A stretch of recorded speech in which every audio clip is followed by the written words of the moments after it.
Welcome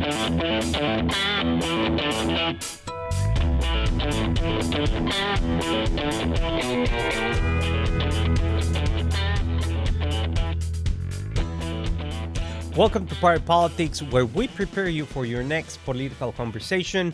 I'm Jeronimo Cortina, political science professor at the University of Houston. And I'm Brandon Rottinghaus, a political science professor, also here at the University of Houston. Thanks for hanging out with us and talking some politics. A pretty exciting, busy week going on. A lot happening legislatively at the national level and the state level. Lots of inter-party conflict, brawls, some actual fistfights, almost.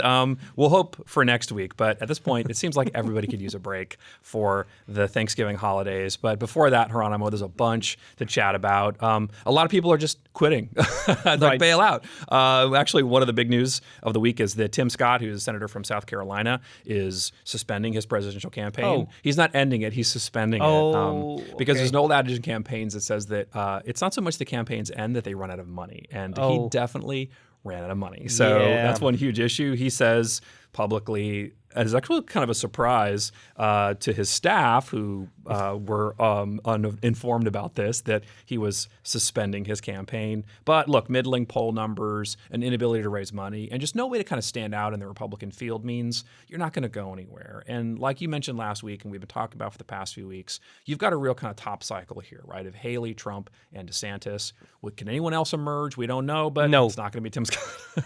Not going to be Tim Scott, right? Right. Give me your sense, though. Look, to me, Tim Scott's a solid candidate for the Republicans, right? I mean, he's a conservative without being a kind of Trump acolyte. He's the first black Southerner elected since Reconstruction, which is an impressive feat and also gives you a sense of sort of his ability to kind of overcome these odds. He's got working class roots. He's a military veteran. He's a man of faith.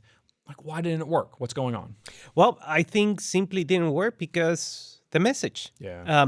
He had a positive message, right? More, I would say, 80s, 90s type of, or maybe 70s. That's my jam, yeah. Right. Type of, Republican message, right? Yeah. A message of hope, a message of, we can do this together. Yes, we're conservative. However, that doesn't mean that we cannot talk to the other side, get compromised. It was a very positive messaging. And that didn't work. Nothing. Not in today's politics. Zero, right? It didn't get traction. He had some problems with some big funders, Larry Ellison, that in theory was going to donate a significant amount of money, never came to fruition. So I think it was the message, and it was because, Trump sucks the air out completely, like one of those vacuums that you use when you're packing and those space bags, and it sucks everything. I never do that. I just kind of throw it all in there, hoping I know, for the but best. You have to be more organized. Yeah, that's right. That's why I can never run for president.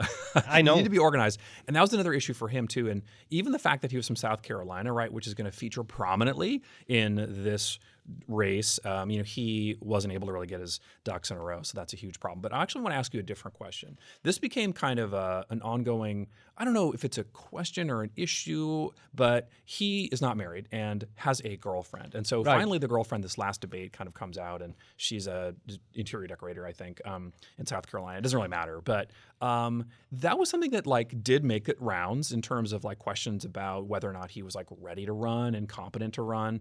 Do you think that this played into some of these issues in terms of people rejecting his candidacy, or is this just kind of political fodder that only people who are scrolling Twitter all day like you and me doing? I don't know. I mean, I think that people are not in the space to sit down and listen to the politics or analyze the politics or analyze whatever candidates have to offer, right?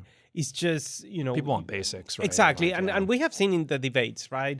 Vivek Ramaswamy just talking about, TikTok, and it's okay. And why do I care about that? What is TikTok? I mean, no, not what is TikTok, but it's tell me, what are you going to do in terms of issues? How's it going to make my life better? Exactly, right? Yeah. How are you going to support this thing? Don't talk about, our kids are using TikTok. Yes, of course. Yeah. Everybody's using TikTok. Yeah. What about it? Right.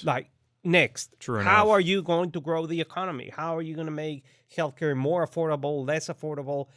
Real politics, real policies. Not just chasing kind of Exactly. headlines, And, the issue of Tim Scott's girlfriend is just an issue, another distracting issue. It's but why no one is paying attention to the message? Right. And it is a high contrasting message between the leader, or not the leader, the one that is polling higher, aka Trump, and him is like, no, one who's never it's there, like he's not married. Where is the girlfriend? It's like it doesn't matter. But it looks like Joe Manchin is through with the Senate. That's another sort of important piece of news this week. West Virginia Senator Joe Manchin has announced that he is not running for re-election. This means probably Republicans are going to snag that seat in West Virginia. What do you think?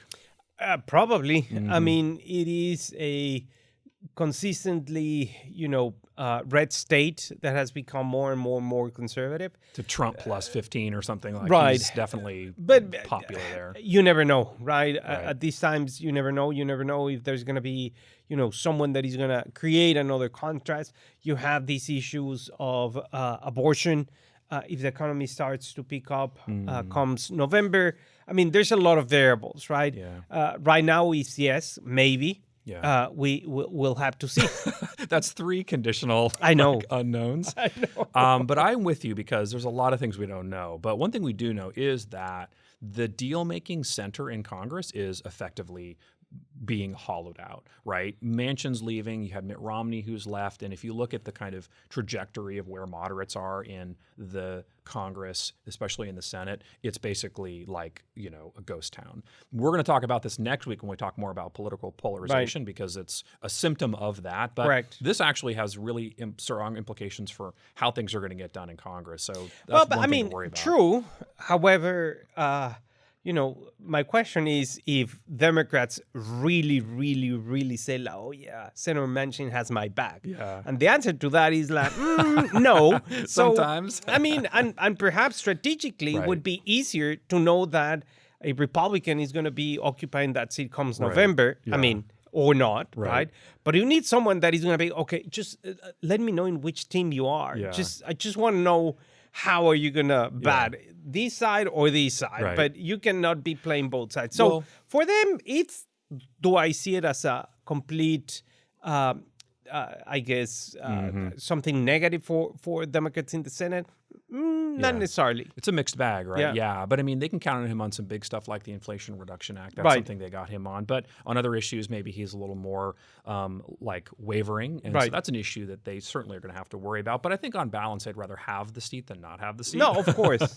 But there's been talk about him actually running for president. And the theory is that somebody in the middle could do better to kind of attract more voters. Right. So you're a no on that. Yeah. No, absolutely not. As a third party, no. As a Democrat, no, probably. Right? No. But as a third party, it's going to be extremely complicated, right? And you need a lot of money. Yeah.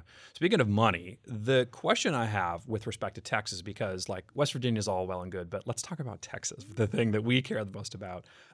There's a election coming up, right? Ted Cruz running for re-election. We've talked about a couple different ways in which you've had Democrats who are fighting for the chance to be able to take him on. But the board now shifts, right? Without having to defend Joe Manchin in West Virginia, now there's money open, available, potentially to flow to Texas. What do you think about this prospect? Is this the case that now you're going to see some national money come to Texas to try to unseat Ted Cruz? I don't know. I mean, and that's a quintessential question that I guess someone in the Democratic Party makes every day. Yeah. And once again, is if you want to flip a state, if you want to win a statewide election, it's not by election cycle, right? You need to have a 5, 10, 15-year plan in order to start working the candidates, getting people not only registered, but making them show up to the polls every single election. So I think if they're going to put money, it has to be something that is going to be strategic, right? I mean, we saw what happened with Beto O'Rourke. First one great, second one, then presidency not so great. Then the third try very, It's going very in the wrong direction. Yeah. He's skateboarding, downhill. Exactly, right? Exactly. It's hard to skateboard uphill, Right. though. So- And that's what they're up to, because I still think the state's flippable. I mean, O'Rourke showed that there are these pockets of potential, and if with enough money and the right kind of candidate, you can make it work. But this is the kind of thing that's going to take a tremendous amount of money and effort on the ground and the air, and it needed to happen like yesterday. So obviously, this is better to learn it now than later, but it's still the case that this is troublesome. But what the Democrats need is for this to be a national race. And when it becomes a national race, you're talking about national money. And that's how O'Rourke was able to get close. You're running against Ted Cruz, who has sort of high unfavorables. You've got a candidate who potentially can sort of unify, beyond just the party. That's what they're looking for, but that's been really hard to find. So obviously, there's lots of time between now and then. And national Democrats have been burned before when it's come to investing in Texas. They put a bunch of money into it and because you do it, it's like we're going to start training for a marathon a week before the marathon, right? And suddenly it's like, tomorrow we're going to run 19 miles without moving a finger in the past 5 years. I mean, no. You know what? Let's start happen. couch to 5K at least, right? But you've got to start someplace. Exactly. And Democrats have been making strides, but beating Ted Cruz is going to be a whole other deal. So we'll see about that. But let's talk about the other kind of big national issue, and that's the Supreme Court, who has been struggling to find a kind of code of conduct, even though other branches of the courts have this code of conduct, established one this week. There's been a lot of pressure on them to do this. Congress was kind of suggesting that they were going to do it without the courts okay. This is interesting because it's in the context basically of justices who have been in the news for receiving lavish gifts. Like Clarence Thomas accepted luxury hotels and travel from Dallas billionaire Harlan Crow, as well as a bunch of other things like a purchase of his mother's house and a private school tuition. And Samuel Alito has ignited scrutiny by doing similar kinds of things. Sonia Sotomayor and Neil Gorsuch have faced criticism over book and property sales. It was well timed for this to be on the books. So what does this mean? And are these going to be rules that are going to clear up the kind of controversy about the justices and their actions? I mean, on the one hand, yes, because this just signals, I guess, a reaction, because public trust in the court has fallen to levels that we haven't seen in many, many years. Yeah. Maybe ever, actually. Oh, yeah. The court's always more popular than the other branches of government. Of course. But then, the court is a nice gesture. It's an invitation. I see. It's like, please try not to do this stuff. Right. If you do it, bad. Yeah. You're going to get a memo in your inbox. But nothing else, right? Doesn't have any teeth or anything like that is going to have significant consequences, right? Yeah. However, I think that self-policing is going to be important, and I think that given, how the code is written, justices are going to be paying attention, they're not going to make these mistakes again, right? But leaving them just to human nature, I don't think is the right thing. I think it should go one step further and have some teeth in order to have teeth after another scandal, right? You see what I'm saying? So it's not like, just put it right there. It's better than nothing in a way, but also, as you say, the real elephant in the room here is that basically that it is not something that's enforceable. The code requires justices to act in a manner that promotes public confidence and integrity in the courts.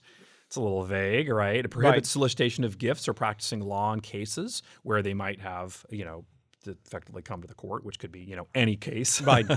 And it basically prohibits the judges from engaging in political activity, but doesn't define what that means. So lots of question marks here. Right. I suppose, like I said, it's better than nothing, but at the same time, it's something you'd like to see more firm. And other branches of the court actually have something more firm. So that's unusual, but we'll see how this plays out and if it becomes an issue. But obviously, policing it themselves has become quite the conundrum and not so effective. So we will monitor this as it goes, just like we're monitoring what's happening in Washington, D.C. This is Party Politics. I'm Brandon. This is Jeronimo. The big news, Jeronimo, of the week is that the government's funded. Yeah. And you wouldn't think that would make big news, that we have a budget that, we can all agree on or mostly agree on, but that's the reality of things. So the good news is that the continuing resolutions that have been put into place have saved the speaker's job for now and have put the government on a path to being funded through January and February, depending on kind of which cycle you're looking at. The bad news is that it took a lot of friction to get there. Some of that friction meant like almost literally like fighting with each other, which we'll talk about in a second. Talk us through kind of what the continuing resolution means and sort of the big picture for the kind of government going forward. So this is the first step, the first real test of the new minted Speaker of the House, Mike Johnson. Right. We have to remember that former Speaker of the House, Kevin McCarthy, was ousted because precisely this very particular issue. Literally the exact same issue, right? The exact same issue. And the same deal that now is the thing that Johnson is going to like So crow that about. tells us that it was not in terms of values, but it was more personal rather than, the core of the matter. But anyway. Some people take stuff personal. That's just how it is, right? So, no, I mean, there was these, for example. So, first of all, it was passed with the help of Democrats. So, it was 209 Democrats and 127 members of the Republican Party, 336. And then you had 95 against, 93 Republicans, 2 Democrats that voted against this continuing resolution. So, obviously, the Freedom Caucus put a press release saying, well, even though we do not agree in principle, this is not good, blah, blah, blah. We're continuing to work with Mike Johnson and thumbs up and everything like that. Gotcha. So that's all good, right? Okay. What I see reading the tea leaves, right, in this situation is, so does this really shows, right, that, and you know that I'm optimist. Of course. The most optimistic person I know. That we can really reset this thing, forget about these 93, naysayers, and have this coalition between Democrats and Republicans. I see. Okay. Well, it's an agreement that they already agreed to. And so in theory, we can agree to the stuff we've already agreed to. That's I guess, good thing that we're somewhat consistent. The bad news is that I think that the honeymoon is over for Johnson. Like, he was able to skate through this in a way that obviously McCarthy was not, but definitely has sort of alarm bells for the future. You had 57% of the caucus, Republican caucus, supporting this. Right. That's not a lot and not enough, especially when you're talking about the margins reducing in the following year. So there's not a lot of room here for Johnson to be able to negotiate. And if he needs Democrats to be able to partner to work on this and move forward, then it's going to make him just as bad as McCarthy. So I think that's the issue. I mean, I think it's good in general, but it's bad for Johnson, right? Who, as Speaker, has to be able to navigate all these different kind of wings in his caucus who say, we'll never work with Democrats, and some who say, let's just get the job done. But, I mean, if you have 209 Democrats ready, willing, and able to help, right? Right. And you show results. Right. Well, I think that's true, but they are willing to help now, but not maybe willing to help later. And it took some teeth gritting for them to get to the point where they were going to agree to this. And I think it's not going to be such an easy fight in the first of the year. So the good news is we'll get to talk about it more then. Right, true. The bad news is that I think it's going to be more kind of friction because the Democrats are going to insist on something for that process, right? They're going to look for additional funding for Israel, additional funding for Ukraine. The White House is going to get involved in this. The White House, I think, fairly calmly decided that they weren't going to fight this. They said, okay, let's just kind of let it go. The Senate more or less too. But there's a world in which you're going to see Democrats saying, we want something for all of this. And, no, true. And they might win, right? Because we know the history of these shutdowns, like Bill Clinton, Barack Obama, even through Donald Trump, is that when the Democrats are blaming Republicans for these shutdowns, they often win that messaging war. So if that's the case, then the Democrats recognize they can get something for this instead of just get more or less the status quo. So I think it was just for the holidays so they wouldn't have to. But I mean, it's Thanksgiving. Let's get together. And next year we're gonna have these fights. But one of the things that Johnson said, it was very telling, right? And maybe he has become a realist in terms of politics. He says, I want to cut spending. I want to include policy writers, so on and so forth. But the issue is that we have a 3-vote majority. Yeah. And oops, we have to make some deals here. Exactly. Yeah. And There's no way. That happened fast, right? Yeah. I mean, yeah, he became a realist like literally within a couple of weeks. Oh, yeah. But I actually think, too, again, this is going to be real tough for the Republican caucus to have to fight through this because you are going to see everybody dig in after the holidays. Like, they're going to be back, everyone's broken their diets. They're all in terrible moods, That's true. right? Probably too much wine, and they're just going to come in a fighting mood. And that's been the other thing that happened, like literally just this week. There's been a lot of these fights. Let me just tick off a couple of these. Oklahoma Senator Mark Wayne Mullen read a tweet to Teamster boss Sean O'Brien, basically in which O'Brien suggested that they fight. Mullen, the senator said, like, let's go right now. Stand your butt up, which I hope I can say. Stand your butt up. Stand your butt up. Okay, this is literally in the congressional record now. Right. Happily, Bernie Sanders, Right, wearing his referee uniform, said, "This is not a cage fight. We have to stop this." Kevin McCarthy, the ousted speaker, as you mentioned, actually apparently shoved, maybe elbowed, / tried to get by one of his colleagues, Tim Burchett, who, by the way, voted against him. And basically that sort of engaged in this kind of fracas. McCarthy denied it, saying, "I just tried to get by you," and it was narrow, right? If you've seen those scrums of like media people trying to get like attention, right. it can be pretty narrow in those halls, but that turned out to be pretty ugly. In the House Oversight Committee, Republican Chair James Comer lost his cool with a Democratic colleague. He called him effectively kind of financially illiterate and said that he looked like a Smurf.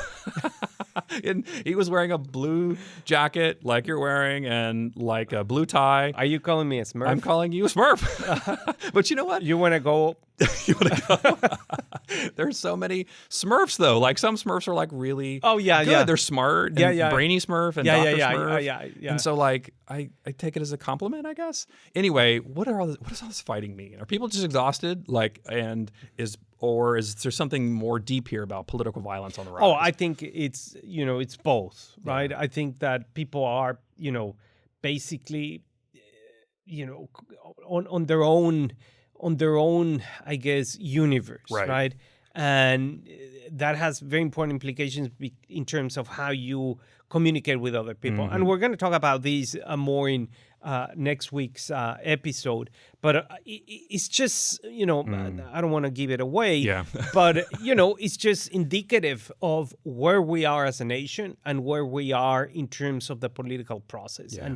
And politics is the art of negotiation, and it's the art of, extracting something and getting, in return something else. Mm. And nowadays it's an MMA fight. It's an MMA fight, right? Like Fight Club every week. Sure. Hopefully we can avoid. I mean, and if that's going to be the case, put some rules. Yeah, exactly. Okay, yeah. Well, no holds bar is my preferred way to fight these out. True so that. Politics can be pretty bloody. Obviously, that's true for D.C. and true for Texas. Let's talk about some retirements. This has been the kind of theme of the last couple of, frankly, cycles, but we have some additional data points here. So Michael Burgess, who's a member from North Texas, is not seeking another term in the U.S. House.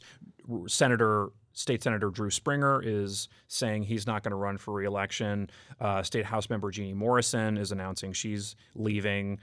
So we've got a lot of this happening. I crunched some numbers here, and I want to get your perspective on this. 30 of the 38 members in Texas have been elected since 2013. 22 of them, that is 57%, were elected since 2019, and 16 of those are Republicans. So you've got a real hollowing out of the kind of sort of information about government and how to work things. So by the time the 2025 election comes up, the average tenure for a member of Congress in Texas will be 8 years. That is a tremendously low number. Right. The longest serving members were Jackson Lee, who's probably going to leave. We don't know yet exactly. Granger, who announced last week she was leaving, and Burgess. That's a tremendous drop. What do you think this means for Texas? Well, it means that, Texas, the delegation is going to start losing, that important prestige, because, as you know, in Congress, everything is about time. It's about, it doesn't really matter. Seniority. Seniority. It doesn't really matter if you did or didn't do. It's about how many years you stay there. Yeah. So Texas is going to start losing. Well, it's already losing a lot of leadership positions, right? Yeah. And, given the number, it's a very important delegation, right? But also important delegation means that they need this seniority in terms of how to negotiate with other members of Congress, but also within the conference or, the Democratic caucus. Yeah. So it's not good. It's not good. Yeah, and that's just a continuing trend, which is troublesome. Let's shift gears and talk a little about Harris County. There's been some infighting here as well. Happily, it hasn't come to blows, but Harris County Judge Lina Hidalgo announced an endorsement of Sean Tier for district attorney. This is odd because there's a sitting Democratic district attorney. Right. But they're fighting because the judge has implied that the district attorney effectively is using her office for political gains. She accuses her of dirty politics. The district attorney claps back and says this is basically just an attempt to shape that. The beef is strong here. Yep. But I think the issue is that, there's an election, obviously. There's going to be a primary where the DA is going to have to face a challenger from the left, more or less. She survived these challenges before, but as a tough on crime issue, it's possible she can use this to her advantage, right? So the voters who typically are in these primaries are going to be sort of, if they care about crime, probably more moderate. And you might see some crossover voting. Republicans may say, we like what Joe Hogg's doing. And so they may choose to strategically vote in the Democratic primary instead of the Republican primary. We'll see. What do you think is going to happen? Well, I mean, it's going to be very interesting. And here comes all the dynamics, right? And these dynamics are going to be in terms of the primary election. I think that's what's going to be the most important issue. And as all you the see, the crossover election. But again, if that happens, then, Republican voters that transfer to the Democrat voter, then that means that they cannot vote for the Republican primary election in a couple of years. So it's not very clear what's going to happen. But this is going to be one of the other issues that we're going to continue talking as we come back in the next couple of weeks. I'm Jeronimo Cortina. And I'm Brandon Rottinghaus. The conversation keeps up next week.